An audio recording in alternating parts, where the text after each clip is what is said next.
Teman-teman tahu nggak sih, kalau tahun 2020 kemarin negara kita sudah memasuki bonus demografi. Jadi maksudnya populasi penduduk usia produktif di Indonesia atau mereka yang berusia 15-64 tahun lebih banyak dibandingkan populasi penduduk usia non-produktif. Kenapa tahun 2020?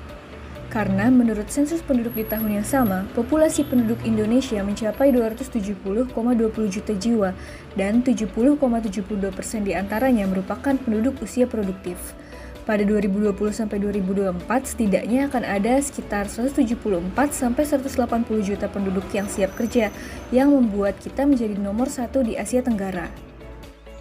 Akan tetapi, hingga tahun 2020, persebaran penduduk berusia 15-64 tahun masih terpusat di Pulau Jawa.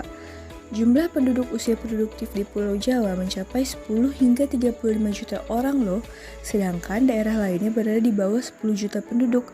Beberapa daerah lain bahkan berada di bawah 5 juta penduduk. Terus, kenapa kalau gitu?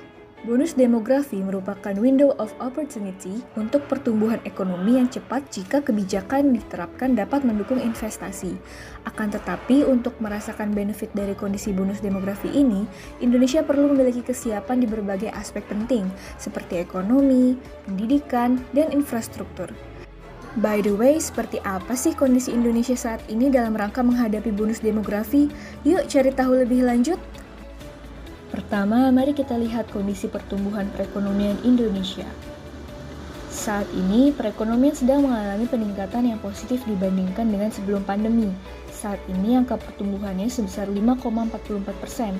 Angka ini sebagian besar dipengaruhi oleh angka konsumsi rumah tangga sebesar 5,5%. Nah, di sektor pendidikan, pemerintah kita masih perlu banyak berbenah karena sistem pendidikan yang ada masih belum siap untuk memaksimalkan potensi demografi.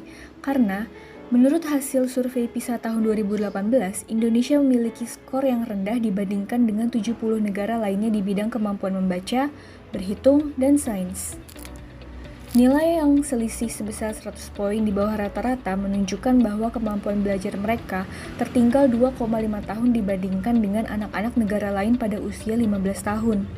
Selain itu, angka putus sekolah juga masih menunjukkan tren yang mengkhawatirkan seiring dengan peningkatan jenjang pendidikan. Misalnya pada jenjang sekolah menengah atas dan sederajat diketahui bahwa dari 1.000 siswa terdapat 11 orang yang mengalami putus sekolah. Selanjutnya kita akan melihat bagaimana kondisi persebaran infrastruktur di Indonesia. Kalian pernah bertanya-tanya nggak sih, kenapa Pulau Jawa yang ukurannya tidak sebesar Pulau Sumatera atau Kalimantan justru menjadi pulau yang paling padat di Indonesia? Ternyata masih ada problem pemerataan pembangunan karena kebanyakan infrastruktur berada di Pulau Jawa. Data BPS tahun 2021 menunjukkan bahwa 38,71% dari seluruh fasilitas kesehatan di Indonesia berada di Pulau Jawa. BPS juga menemukan bahwa sebanyak 37,65% dari seluruh SMA di Indonesia berada di Pulau Jawa. Terakhir, setengah dari jumlah seluruh perguruan tinggi di Indonesia berada di Pulau Jawa, yaitu sebanyak 47,8%. Untuk memaksimalkan benefit dari bonus demografi, tenaga kerja Indonesia yang terampil dan berdaya saing adalah suatu keharusan.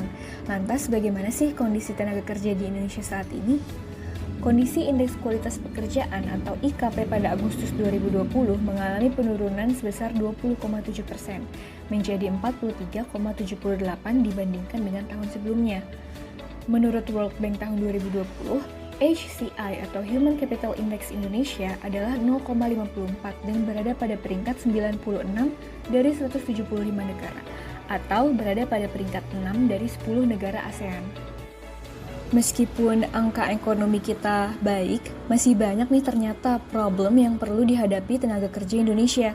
Mulai dari HCI yang terbilang rendah, fasilitas pendidikan dan kesehatan yang masih terpusat di Pulau Jawa.